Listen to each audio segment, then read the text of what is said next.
had a really great week at school. Monday's a holiday, so that's cool too. We are continuing to celebrate Black History Month, and today's story selection is actually a true story as well about Rosa Parks. You've heard about her. She's super famous for not giving up her seat on a school bus, or not a school bus, a city bus, when they asked her to move because of the color of her skin.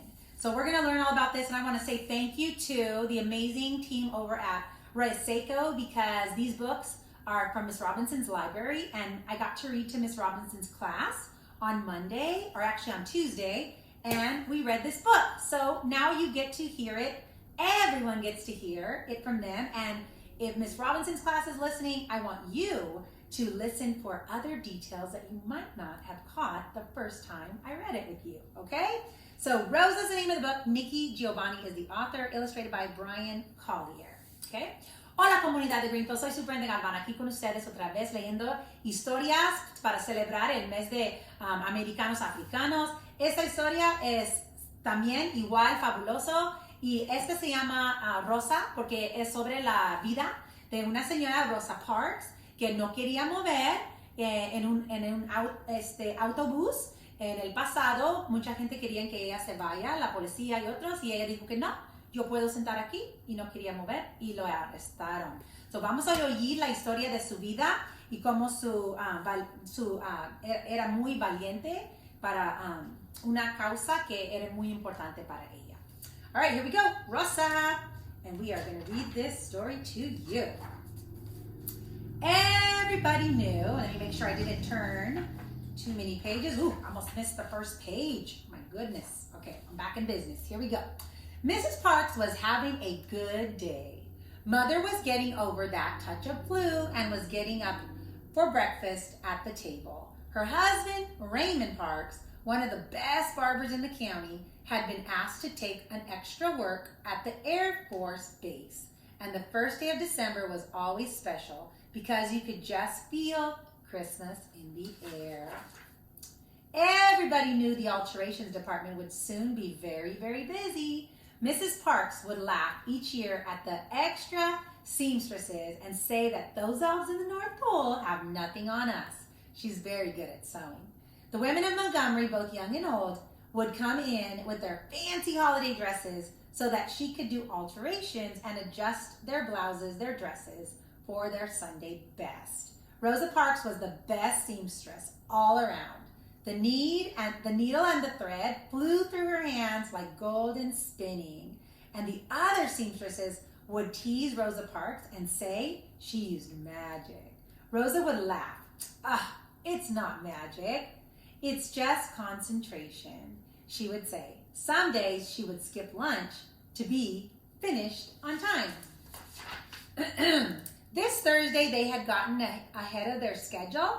Why don't you just go home, Rosa? Said her supervisor. I know your mother is feeling poorly, and you might want to go home and look after her. The supervisor knew Rosa would stay until the work was done, but it was only December 1st, and so there was no need to push it.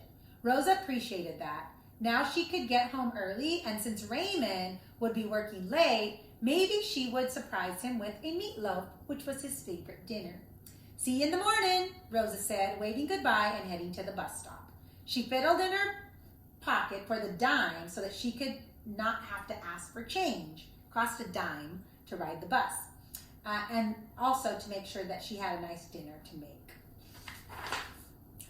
Rosa saw that the section for blacks was full, but she noticed that the neutral section, which was in the middle for blacks and whites, did have available seats.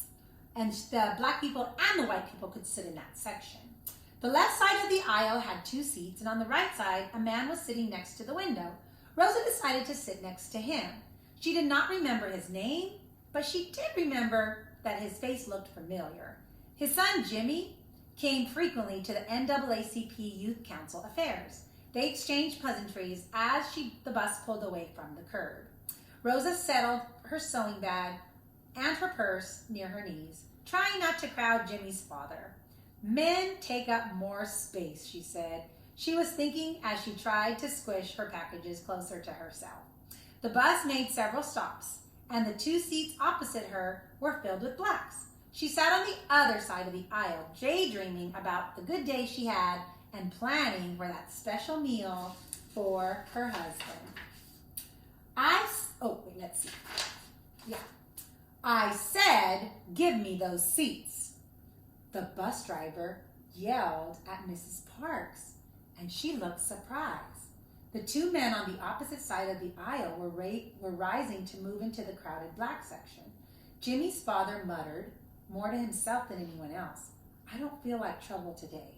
I think I'm gonna move. Mrs. Parks stood to let him out, looking at James Blake, the bus driver, and then she sat back down. You better make it easy on yourself, Blake yelled. Why are you picking on us? Mrs. Parks said. I'm going to call the police, Blake said. Do what you must, Mrs. Parks said. But I'm not scared. She was not going to give up that seat for anyone.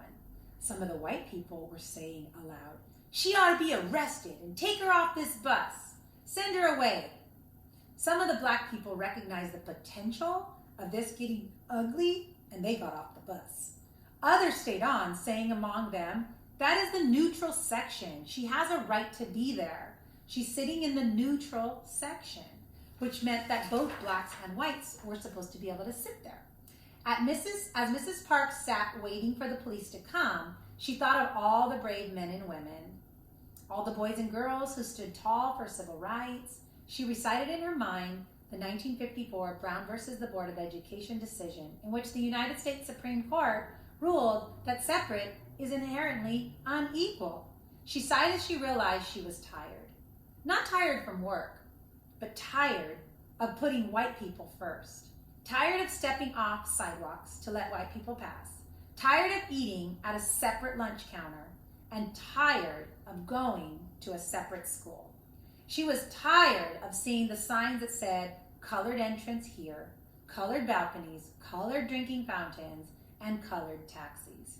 She was tired of getting somewhere first and then having to wait in line and be last. She was tired of being separate and definitely tired of not being equal. She thought about her mother and her grandmother and knew that it would make her strong. She had not sought this moment, but she was ready for it. When the police bent down to ask, Auntie, are you going to move? All the strength of all the people through all the many years before her joined her. And Rosa Parks said, no, I'm not moving. Joanne Robinson was at the Piggly Wiggly when she learned of that arrest. She had stopped in to purchase a box of macaroni and cheese. She always served mac and cheese when she baked red snapper for dinner. A sister member of the Women's Political Coalition approached her and said, did you hear? No, not Mrs. Parks, Mrs. Robinson explained. She then looked furtively around. Pass the word that everybody, we all need to meet at my office at 10 o'clock tonight. Miss Robinson was also Dr. Robinson, a professor at Alabama State, the college designated for colored people, and she was the newly elected president of the Women's Political Council. The 25 women first held hands in prayer when they met over at 10 o'clock at night, in hopes that they were doing the right thing. After all, they were going to use the stencil maker, the printer, and the paper at Alabama State without permission. If they were caught at the college, they all would be arrested for trespassing. But they were working to undermine a vicious law.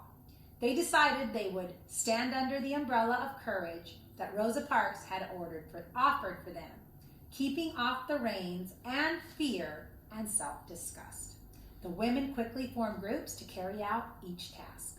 Making the stencils was the most difficult because the machine keys had to be struck very hard, and so in order for those letters to be clearly readable.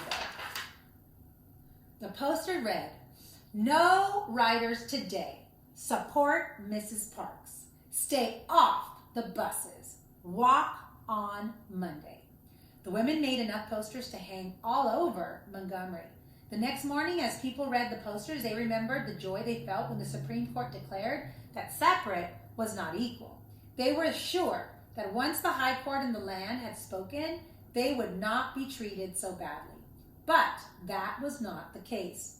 Soon after the ruling, Emmett Till, a 14-year-old boy in Money, Mississippi, was viciously lynched. At the funeral, more than 100,000 people mourned with his mother. She left his casket open, saying, "I want the world to see what happened to my boy." Now, only weeks after his killers were freed, Rosa Parks had taken a very courageous stand. They came together in a great mass meeting, the Women's Political Council, the NAACP, and all the churches. They needed someone to speak for them, to give them voice, and to serve in justice. Everyone agreed that Reverend Martin Luther King Jr. would be perfect. "We will stay off the buses," Dr. King said. "We will walk until justice runs down like water and righteous like a mighty stream." And the people walked. They walked in the rain. They walked in the hot sun. They walked every morning, and they walked really late at night. They walked at Christmas, at Easter, at 4th of July, and on Labor Day.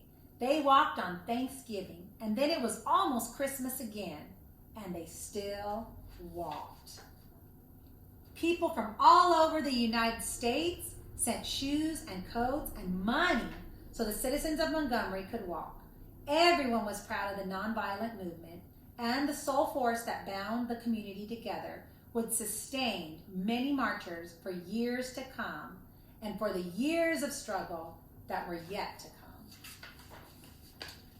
On November 13th, 1956, almost a year after the arrest of Rosa Parks, the Supreme Court and the United States ruled that segregation on the buses, like segregation at the schools, was illegal. Segregation was wrong. Rosa Parks said no so that the Supreme Court could remind the nation that the Constitution of the United States makes no provision for second-class citizenship. We are all equal under the law and are all entitled to its protection. The integrity, the dignity, and the quiet strength of Rosa Parks turned her no into a yes for change. And there she is. So thank you for joining me today, boys and girls. This was courage. Rosa took a stand for something that was really important to her, and it really changed the trajectory of the future for all others after her. So I am Superintendent Galvan, always glad to read you stories for bedtime. I wish you a really great weekend, and we'll see you back here on Monday night. Sending a great big bear hug from our family to yours.